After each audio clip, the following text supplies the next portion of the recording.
Hey, good morning, everybody. I am going live this morning with Dale Clevenger, and Dale is my GOAT. He's the greatest of all time, and just wanted to bring him to an audience on Instagram. And I wanted to have this conversation basically to facilitate the inspiration that he's given to me. Aha, here's Dale.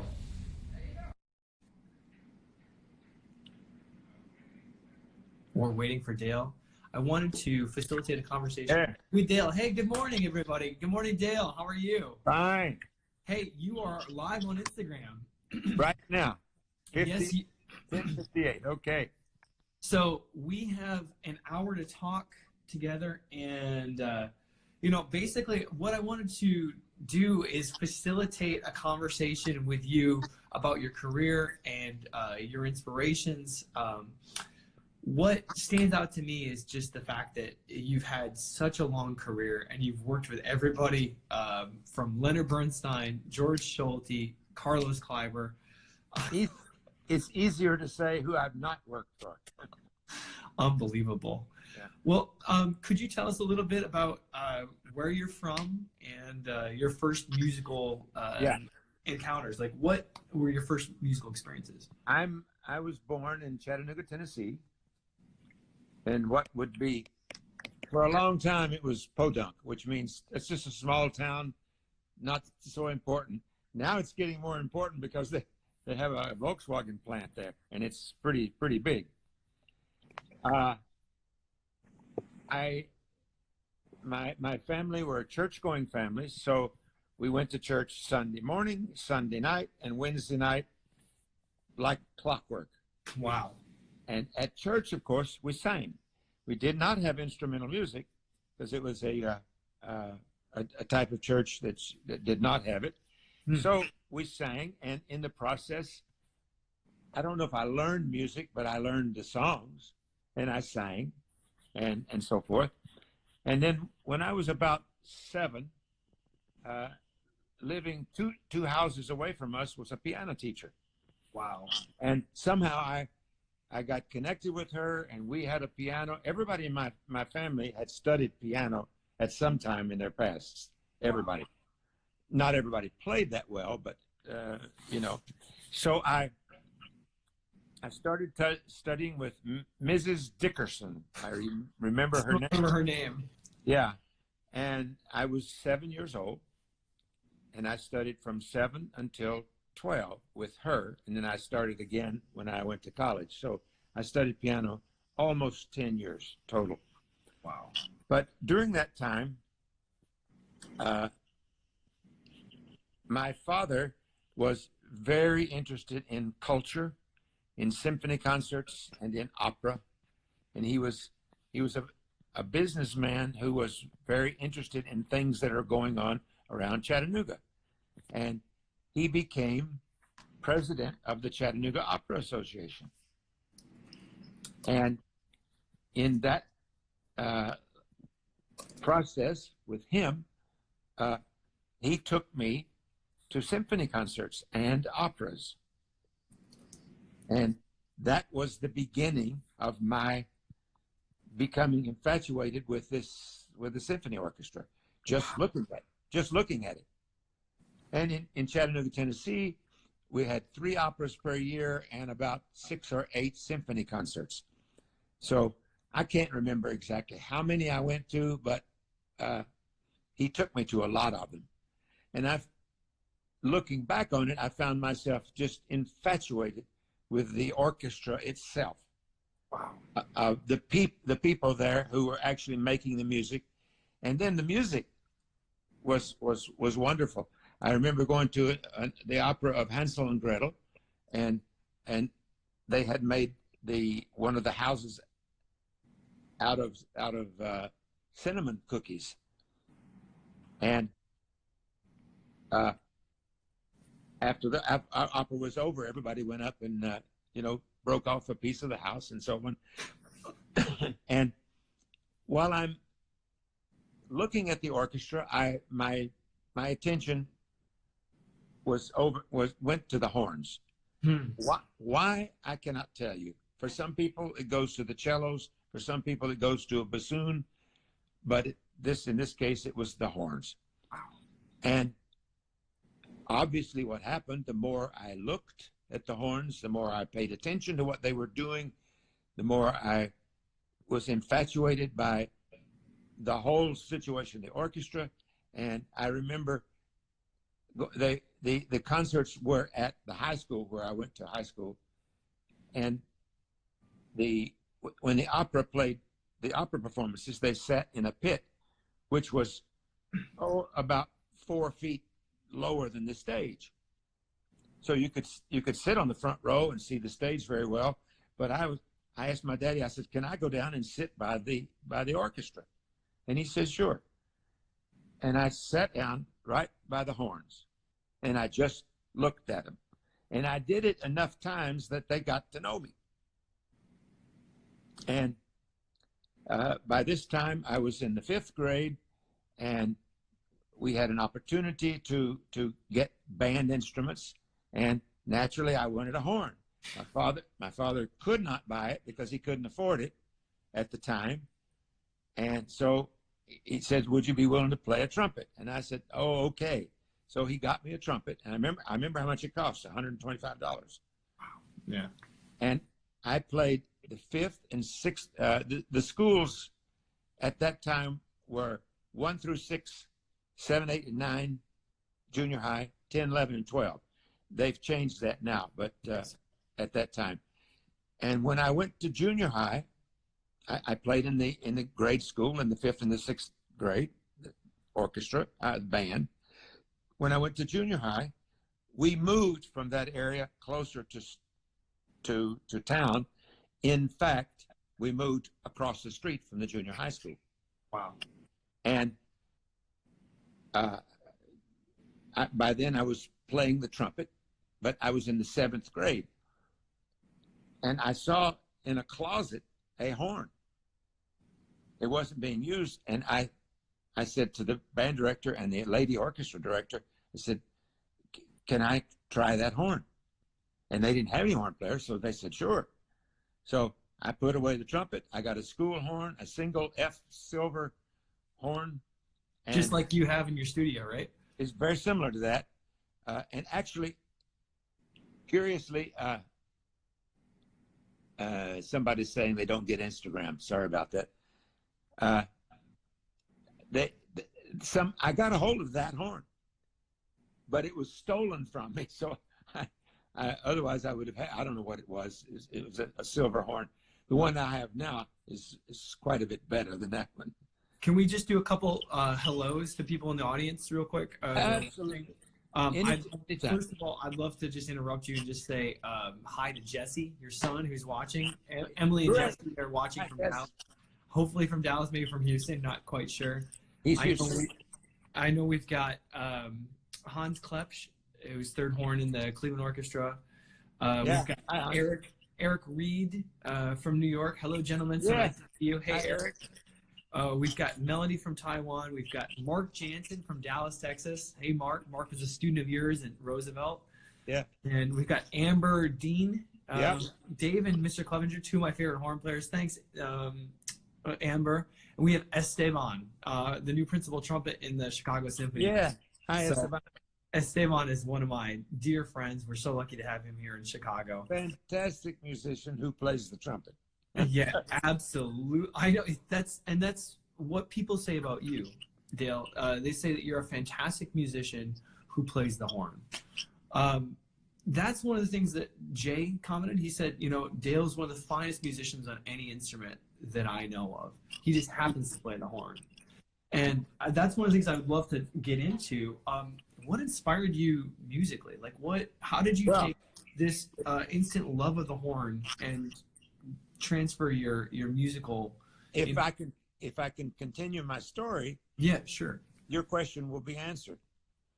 So I started horn in December of my 7th grade. And in a year's time, I'd already played trumpet 2 years, so I knew something about brass playing. The band director who came to the junior high was also the band director at the high school. And he asked me in the 8th grade, would you like to go on a band trip? We're going to a contest in Middle Tennessee. Would you like to go? I didn't know why he asked me, but I said yes. So I was the assistant second horn player, and I as a junior high went with the band. Well, I was infatuated with the high school band and how well they played and so forth. And the lady who was playing first horn, her name was Hilda Brooks. She sort of took me under her wing as a, you know, and when I finally got to high school, I was in the 10th grade and she was the 12th grade. And we would start playing duets.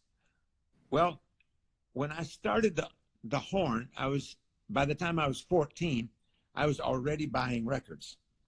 The first recording that I bought was Mahler First Symphony, Bruno Walter, New York Philharmonic, with an orchestra. And the first solo recording that I bought was, and these were cheap records, you know, you just go in the store and they're on sale, was Valery Polak playing the Glier Horn Concerto. And also all of Dennis Brain's recordings. Well, I was listening to these like a fiend. Wow. Just over and over and over. And the more I listened, the more I liked, the more infatuated I came with the horn. And then when I got into 10th grade and Hilda took me under her wing, we started playing duets together. Well, the only book that was available was the Pothag book, the only one. And we played every duet that was in that book over and over and over.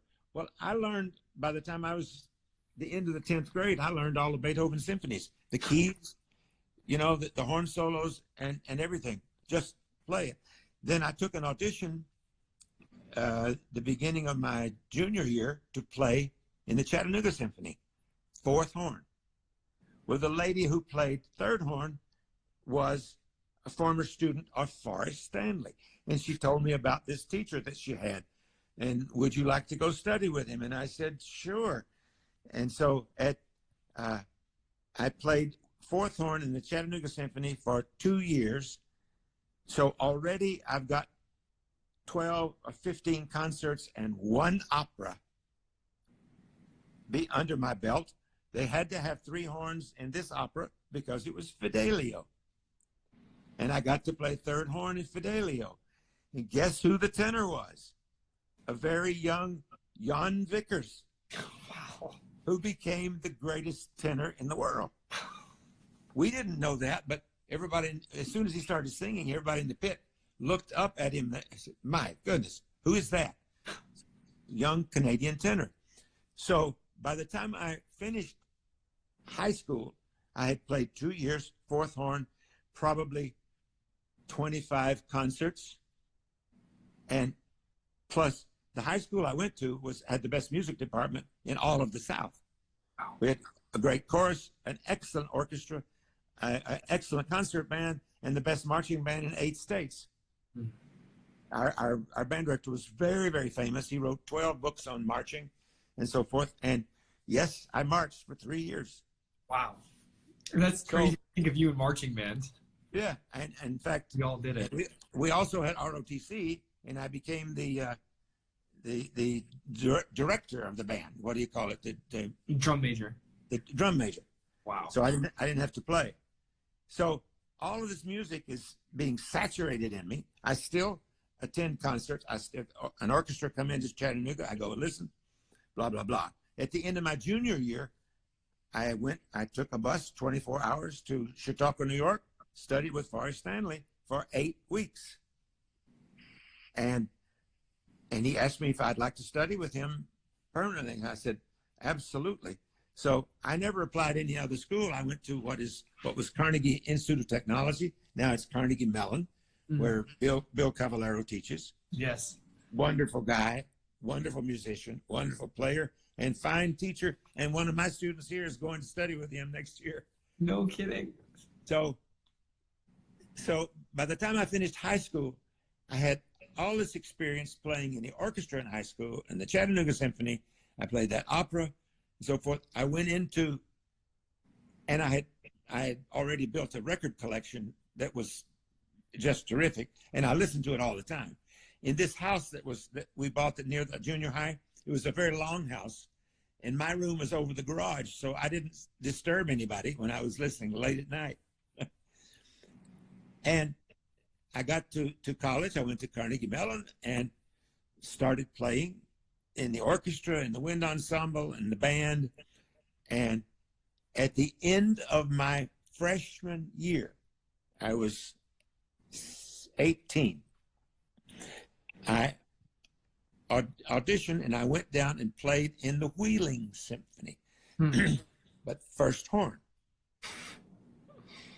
And that was like, the Wheeling Symphony was, a small town, 90 minutes south of Pittsburgh. But at the final rehearsal, about a fourth of the Pittsburgh Symphony would come down and play the rehearsal and the concert. So the Pittsburgh Symphony started hearing me play. The next 3 years, the rest of college, I played every concert with the Wheeling Orchestra. My junior and senior year in college, I started playing extra with the Pittsburgh Symphony. Well, all of this is just feeding my desire to play. Mm-hmm. And I knew by the time I was 15 or 16 that I wanted to play horn in a major orchestra. Wow, by 15 or 16. If that was possible. Yeah. And I knew that I wanted it to be solo horn. Yeah. Because I knew what it was like to play fourth horn. I didn't want to play fourth horn. I wanted to play solo. Yeah. They got all the solos. So I get this experience when I'm in the university, and also about 8 to 10 concerts a year with the Wheeling Symphony. That means 25 to 30 concerts before I even got out of college. I'm playing solo horn, and many of the Pittsburgh Symphony would come down and play, including Forrest Stanley's wife. And an interesting thing, the first few weeks that I played, a young fourth horn player came from another school, and his name was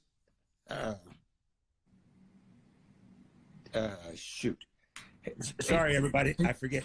Dale, could I interrupt you really quick? Would you have a music stand you might be able to put the phone on? Sometimes we're losing half of your face on the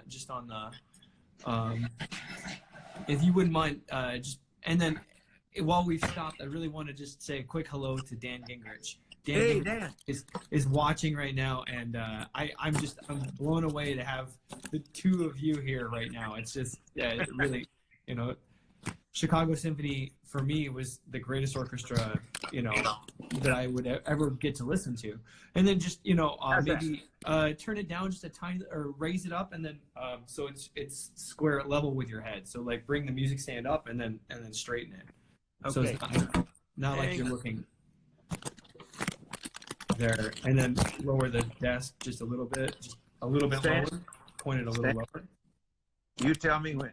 Lower. Perfect. Wonderful. Okay. A little lower if you could. Got it. Thank you, Dale. Perfect. Great. And so now I think this is a really great transition. You have been able to work with some of the most influential teachers. You worked with Forrest Stanley. You were also mentored by Joseph Singer, who wrote the Singer book. Yeah. And tell me a little bit about what you learned from working with those two legendary teachers and pedagogues.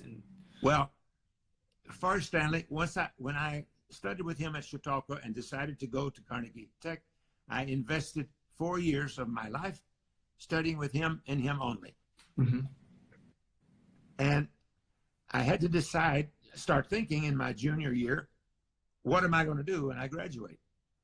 All of my students have to do the same. Everybody does when they graduate. And I said, Mr. Stanley, if I went to New York to study and there was somebody to study with, who would you recommend? Instantaneously, he said, Joe Singer. Wow. He's one of the solo horns in New York Philharmonic. In fact, he was there 3 years before Chambers came. Wow. And after Chambers stopped playing. I said, and curiously enough, both of them studied with the same teacher. Mm-hmm. a guy named Franzel. So they had very similar approaches to the horn. Chambers and Singer, correct? No, Stanley and Stanley. Singer. Okay. Stanley was a little bit more on the athletic side, the technical side of playing. Singer was a little bit more on the artistic side, the musical side of playing, just as a balance. And interestingly enough, Joe Singer played viola before he ever played horn. No kidding. I didn't know that. In the Detroit Symphony. What? So he was already a musician, and he liked the horn. And at 21, he picked up the horn and started playing it. Wow. He didn't start when he was 12. The principal horn of the New York Philharmonic picked up the horn. Right. At 21. Wow. He played then. I don't know if he actually played horn in the Detroit Orchestra, but he probably did. And he later auditioned and became the third horn in Boston. Wow. And played there 10 years. Wow. And I mean, this was in the 30s or early 40s. Mm. Then he auditioned in 40s. And Joe Singer had absolute pitch, had a wonderful ear. Wow. And is very, very smart man, you know. So I went and studied with Joe Singer. He introduced me to people and helped me get started when I moved to New York. And he came to the New York Philharmonic about 1951 or 2, something like that. As 3 years before Chambers came. And when he came, they worked out a deal where both of them would be principal. Equal salary, equal title, equal nearly everything. So with Forrest Stanley and Joe Singer, I had a basic foundation in the horn, the technique of the horn, and as much music as I could. I realized that it's everywhere I go, they're more interested in how you play musically than they are the technique of the horn. Yes. Technique. I just want to repeat that for everyone listening. People are more interested in how you play musically than how you play technically. Right. And that's one of your big philosophies is what musical expression dictates technique. That's one of your famous quotes, isn't it? Exactly. The artistic dictates the technical. Yes. Now, if any horn player who plays in a major orchestra has got terrific technique, they all do. But the big thing is, when you play a solo, the audience is not interested in what fingers or valves or how you hold your hand. They only want to know how you sound and how beautifully you phrase. So, and I realize that there are many, many people, many horn players and many musicians who are ultra infatuated with fabulous technique. So am I. I admit it. And there are horn players who got more technique than I ever had and can do things that I could never do. But when the lights are low and the conductor points that baton at you and you got to play Oberon. Wow. Very quietly. You're not thinking about technique. You're thinking about playing beautifully. And 60 or 70% of what horns do anyway in an orchestra is chord structure, not technical stuff. So by the time I got to New York, I started freelancing and working, and one of the first contractors who called me was Harvey Phillips. Wow. One of my predecessor colleagues here. And Harvey was a phenomenal tuba player, a wonderful person, and he was a contractor in New York long before he came here to teach. And the first thing that he called me for was Mahler Second Symphony.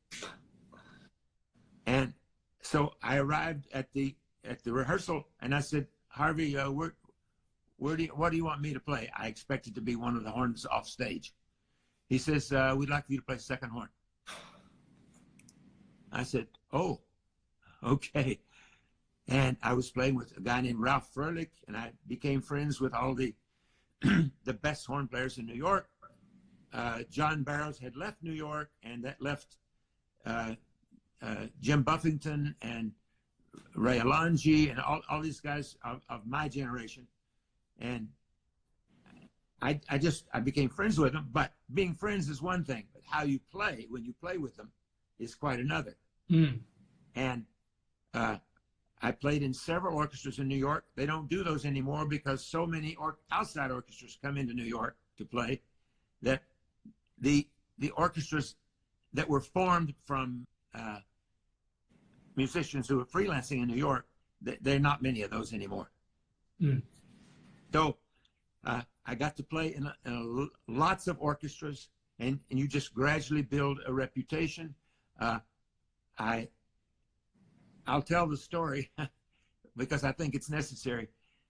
I auditioned for Radio City Music Hall, and my audition was the show with Bolero in it.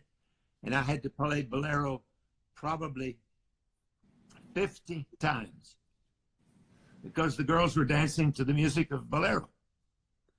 But my audition period was 1 month. And I did something that I should not have done, and I learned a very valuable lesson. I did what everybody else in the orchestra did, and that was make fun of the conductor. Oh. And they fired me after 3.5 weeks. Wow. It's the best thing that ever happened to me because I learned a valuable lesson. Keep your mouth shut and just play. Wow. And I got out of a very, very difficult job, very hard job.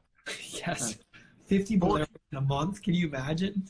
4 shows a day, 2 hours between each show. And what do you do for 2 hours in New York between shows? It's a bloodbath. And then I got introduced to some contractors who played Broadway shows. I was called to play a Broadway show. Oliver was the first Broadway show that I played. I opened it in New York. Oh my gosh. You know, that's one of my favorite musicals. Yeah.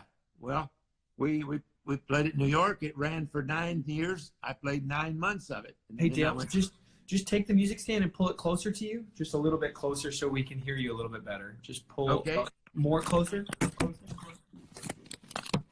How's that? Perfect. Okay. And, yeah, thank you. Sorry. No problem. Technical stuff. So anyway, my career in New York was blossoming. I mean, there were times that I would go for a month or 2 months and the telephone never rang. You know, but that was not too often. And as I got called to do overtime for one of my friends on a jingle, on a commercial. I got called to do the overtime because he had to go to do another session. And so I walked in and I sat down and I played for maybe 10 or 15 minutes, and that was all. But the fact that you can do it, they remember that. Wow. And other players on the jingle, they see you this, and my first recording date was April the 1st, 1963. Big band. I still have the recording for it. Yeah, I heard that at your house. It was so much fun. There were a whole bunch of contractors playing, you know, and they went to the other guys in the horn section and said, "Who's the new guy?" Wow. So the word starts spreading, and you know, now all of this time, every time there's an opportunity to take an audition, I took it. I played maybe 9 or 10 auditions that I did not make. And I never expected to get it or not to get it. I just played the best I could. When I was 22, just after moving to New York, I played for the Berlin Philharmonic. The entire Berlin Philharmonic was in the orchestra, in the Carnegie Hall, and Von Karajan was there. It's the only time I ever played for Von Karajan. Wow. And I played for 25 minutes. I was 22 years old. And the audition went pretty well. But they decided I didn't have the tone for the orchestra. Or I could have had a career, maybe could have had it and, you know, gone to Europe and done that. But it didn't work out. And it was just an audition experience. Yes. And if you play enough of them, you get used to to being under very high pressure and playing as good as you can. You must come to an audition ultra prepared. If you're not prepared, you're not hireable. Mm. So finally, I took an audition in '65 for Chicago. On my own, I went out. I knew that there was an opening. And this is, I had played the year before in the Kansas City Philharmonic. I realized I did not want to play on that level of orchestra. So I went back to New York, continued freelancing, playing auditions, and I did not get engaged in Chicago in May of 1965. Mm-hmm. Then I was recommended by 2 or 3 other conductors when they had that audition again in January of '66. And then the stuff started to happen. I mean, I was very busy in New York playing all I could make. I made a very good salary, blah, blah, blah. I could have stayed there and freelanced, so forth. I didn't want to do that. I wanted to play solo horn. Why? I don't know why. I liked what the solo horns did. By now I have a records collection that's 3 feet long. And I'd heard every horn player in the world play and realized that there were many different styles and sounds of horns. And I didn't form any opinions about, I just wanted to play what I could do to do the best. So it was recommended that I go to Chicago by Alfred Wallenstein and Stokowski. He wrote me a letter of introduction. And I went and I played. I need to back up really quick. Could you talk a little bit about your time with Symphony of the Air? Yeah. And I would love, and how you met Stokowski, because I think that's really important to share with the audience, and who Stokowski was. There are two different orchestras we're talking about. The Symphony of the Air was the name of the end of what was the NBC Symphony. Mm-hmm. And I played in its last year that it functioned, and under Alfred Wallenstein, and we played everything that Brahms wrote for an orchestra that season. But that's the orchestra was getting sued. They couldn't pay their bills, so they couldn't use the name Symphony of the Air. Now, another symphony that I played in, I auditioned. I went to Stokowski's home on 5th Avenue and 70th something, and I played an audition for him, and I got in his orchestra. I could write a chapter about that audition itself, but we don't have time to talk about it on this thing. But I played 3 years with Stokowski, and when I told him, Maestro, I'm going to Chicago to audition for solo horn, he says, I hope you don't make it. He said, I'm joking, of course. He said, would you like a letter of recommendation? I said, of course. And he sent one. Wow. And so when I went the second time, after playing 3 years with Stokowski and several other orchestras, the American Symphony Orchestra, the blah, blah, blah, and what was the Symphony of the Air. Then in January of '66, I went and auditioned. Playing with Stokowski was amazing, because I had studied in my classes in Carnegie Mellon 2 major conductors. One of my teachers kept playing their recordings, either Stokowski or Toscanini.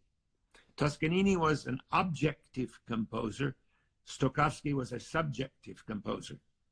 I mean, conductor. Conductor, yeah. And objective means as close as possible to the score and what he thinks the composer wanted. Stokowski would do things that he wanted to do, irregardless of what the composer said. Wow. And he made no excuse for it.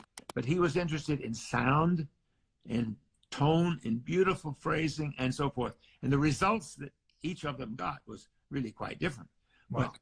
But Stokowski was 35 years or whatever with the Philadelphia Orchestra, and another 10 with the Houston Symphony. And then he came to New York, and he was probably in his high 80s when he came there.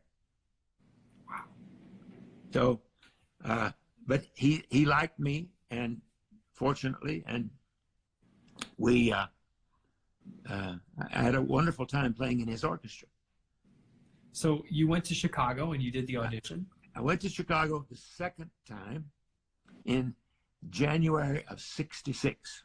Wow. And the week that I went like this. I was always advised, wake up in the town that you're going to audition in. Don't drive or fly there the same day. Wake up there because you want a good night's sleep, you want a good breakfast, and so on. And I had to anyway because my audition was at 9:30 in the morning on Monday morning, the second week of January. I arrived at Orchestra Hall. I slept as well as I could, and I had a nice breakfast. I arrived there at 9 o'clock or 9:15. I warmed up. I was ready to go.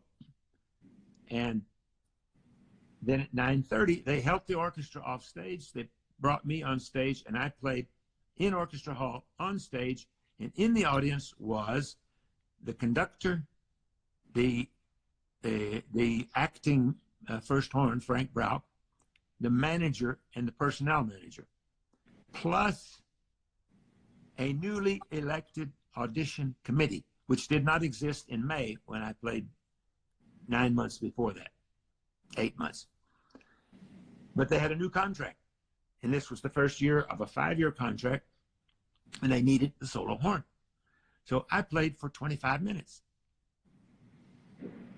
They discussed how I played, and they said, Mr. Clevenger, can you stay here and play the rehearsal with the orchestra this morning at 10 o'clock?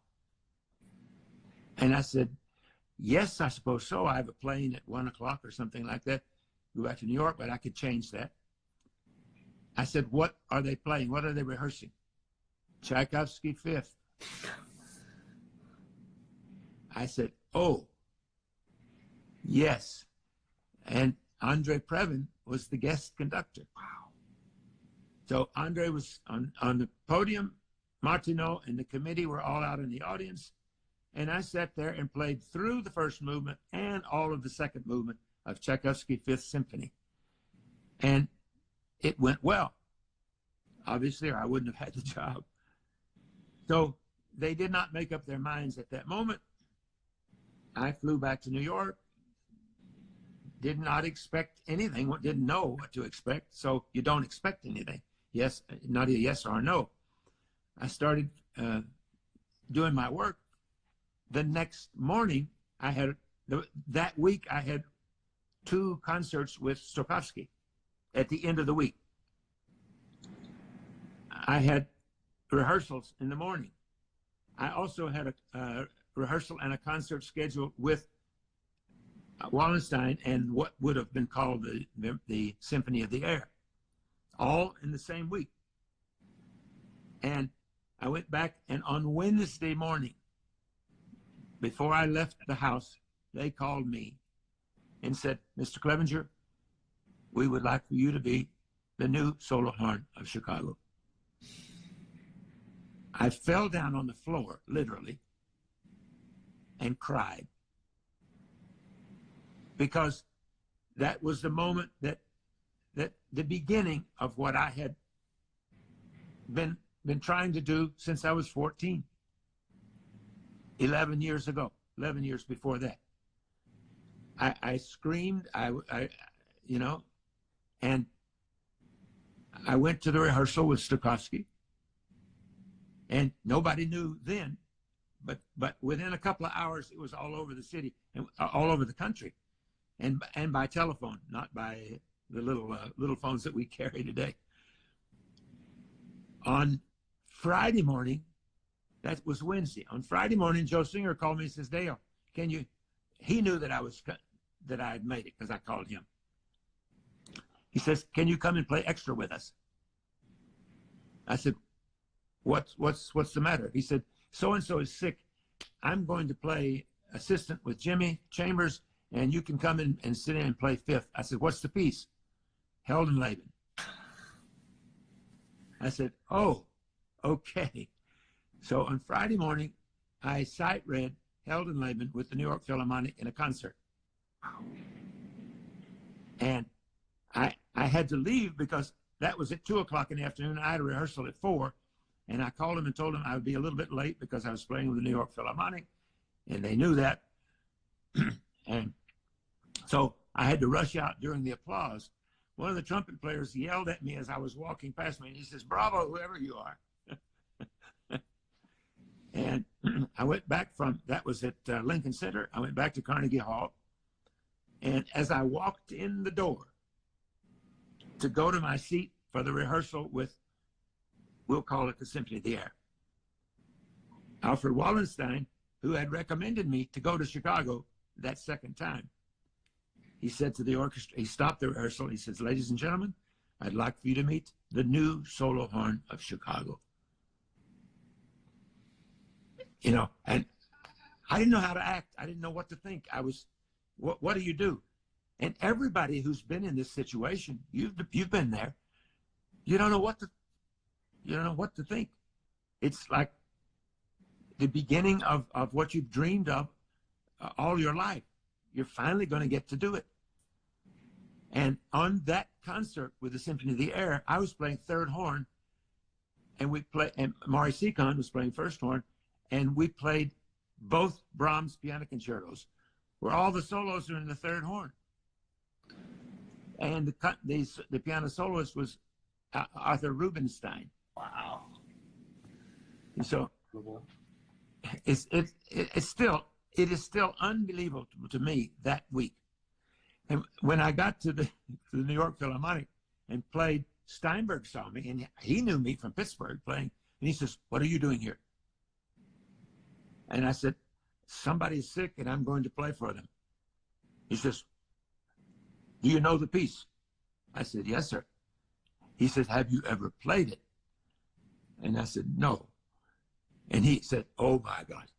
And Joe Singer said to him, he says, "Maestro, you're talking to the new solo horn of Chicago." So I sight read the piece. I probably didn't play it perfectly. Nothing is perfect anyway.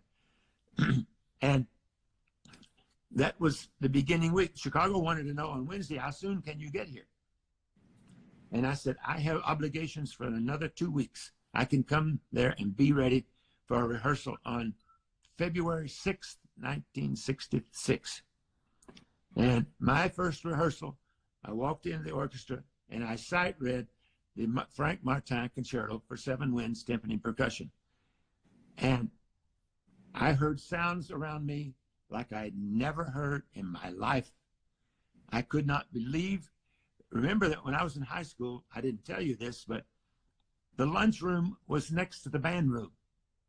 We would get our lunch, take it into the band room, eat our lunch, and the band director would play recordings. Guess what orchestra? Chicago Symphony. So that's 10 years ago. Now I'm sitting in and playing solo horn with the Chicago Symphony that I had heard 10 years ago, and realizing a dream which was just incredible. And I never walked on the stage out of fear. Never.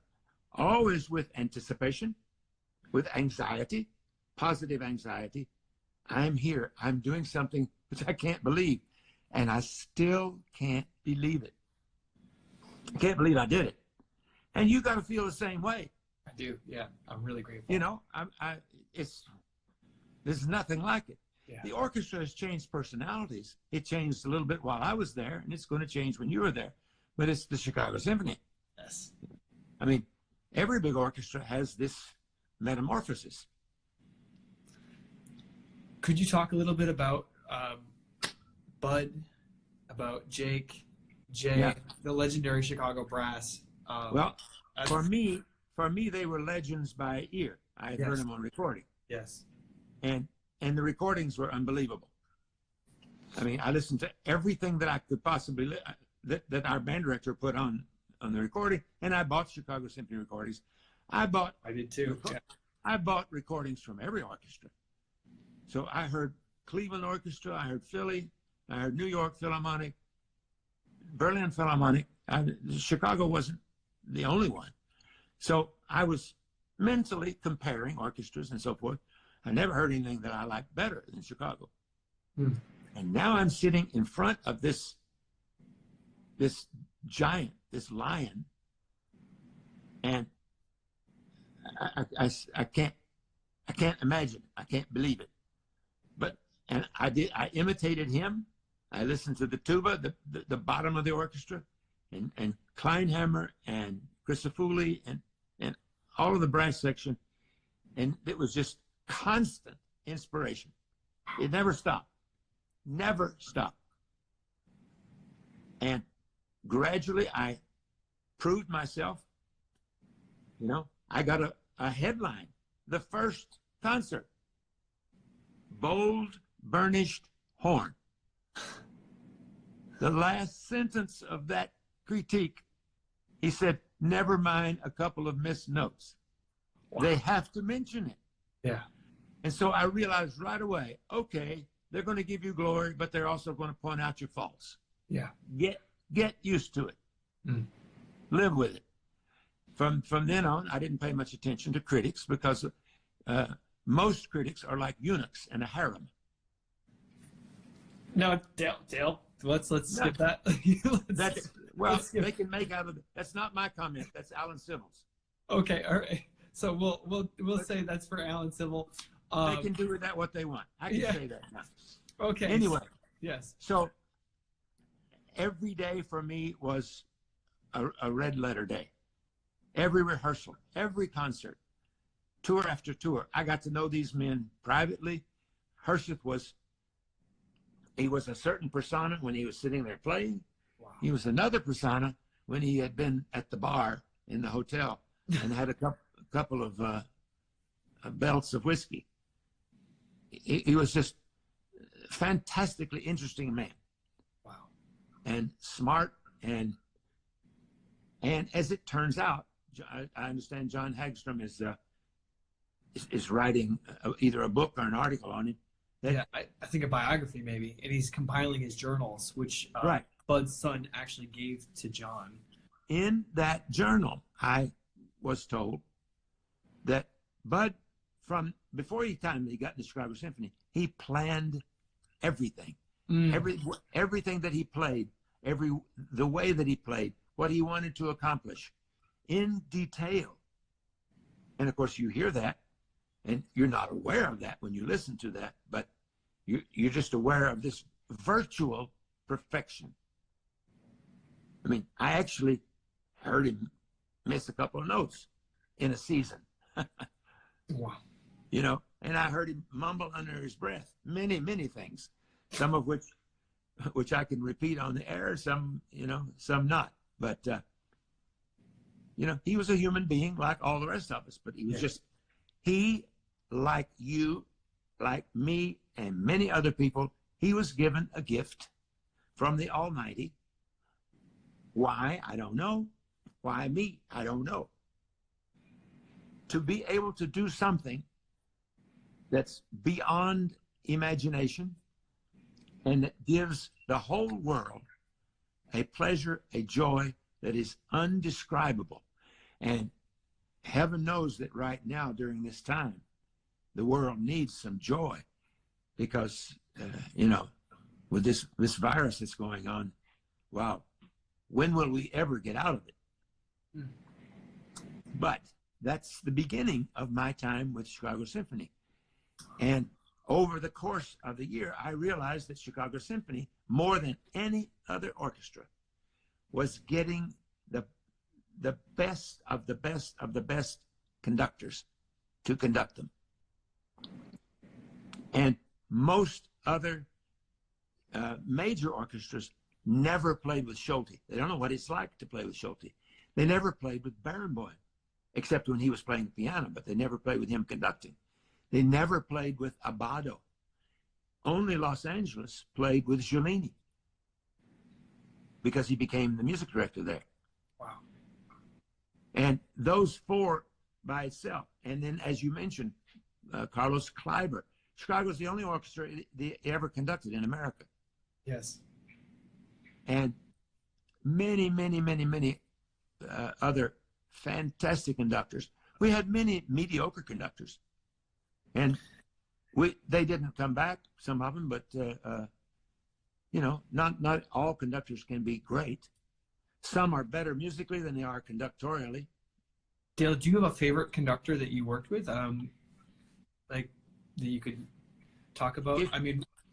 If you force my hand, I have to say probably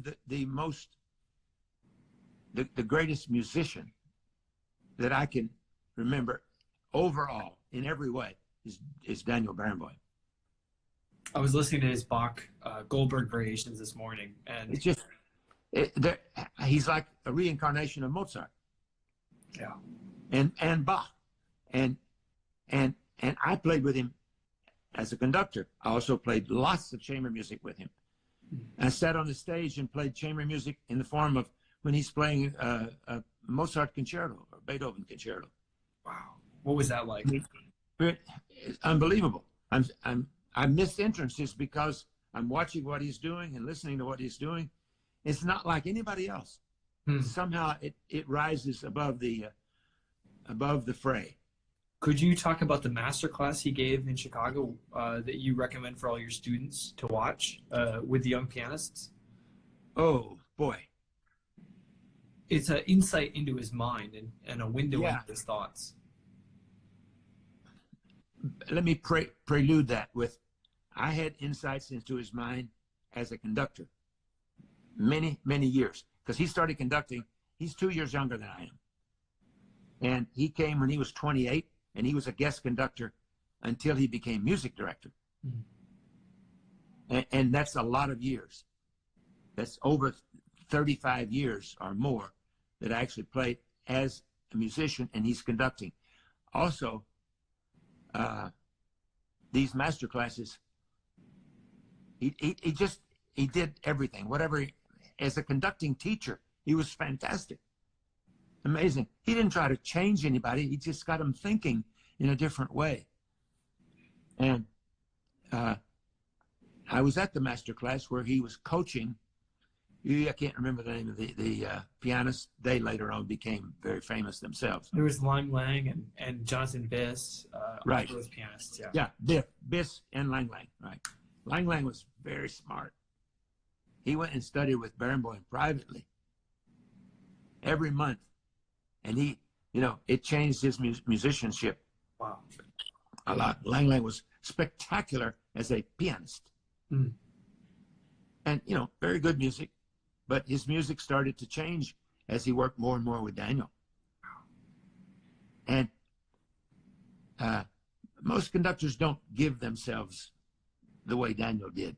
And Daniel's, sometimes he's tough on an orchestra because his demands make you work hard. And some people in orchestras don't want to work that hard, so they don't like it. And as I say, I could tell stories that probably would not be appropriate on the air, but Daniel and I were colleagues. He was my boss. We were colleagues. We played chamber music together, and we had lots of private talks alone. He was always accessible. Schulte had layers of people between the orchestra and him, because you had to go through all these people just to talk to him. Daniel Barenboim's door was always open. Wow. You just knock and he said, "Come on in." Wow. Very, very different style. I mean, we have about 5 minutes left. I would love to carry this conversation on. You have so much experience. Could you talk a little bit about the legacy of the Chicago Symphony and what it was like to be there in the Schulte era? You did the first European tour. You came back to a ticker tape parade. I mean, you guys played Let's Go Bears. You were like, celebrities. Yeah. In 1964, I was invited to go on a tour with the Pittsburgh Symphony, 3-month tour, a State Department tour of 15 countries and 25 cities, and a repertoire of 50 pieces, all conducted by William Steinberg. I was the second horn. Forrest Stanley's wife decided she did not want to go.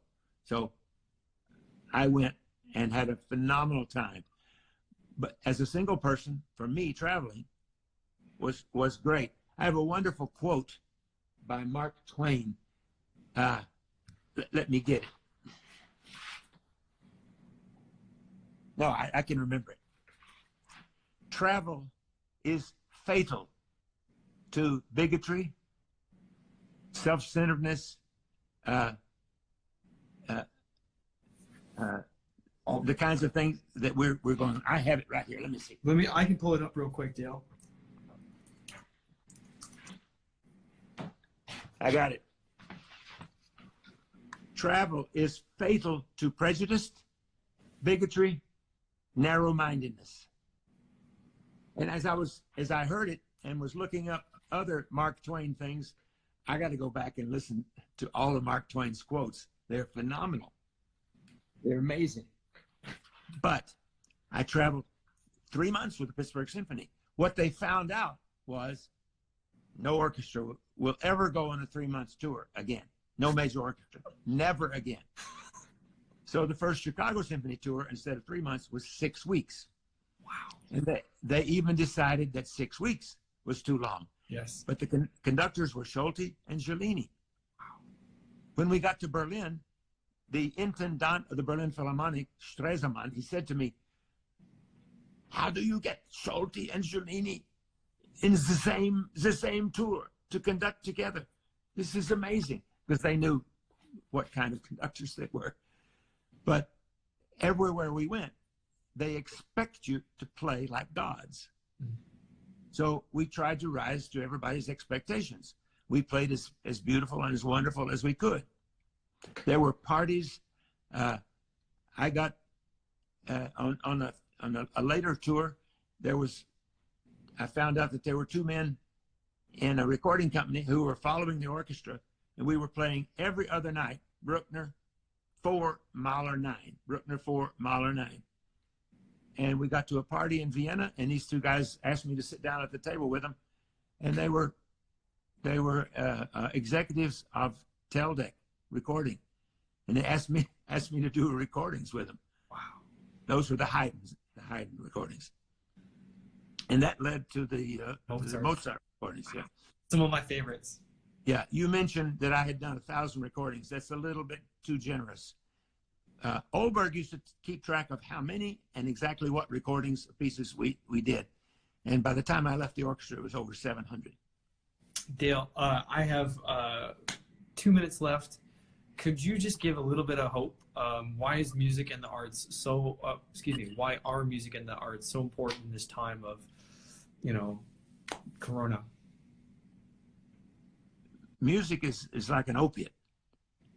It's, you don't need drugs if you can listen to music.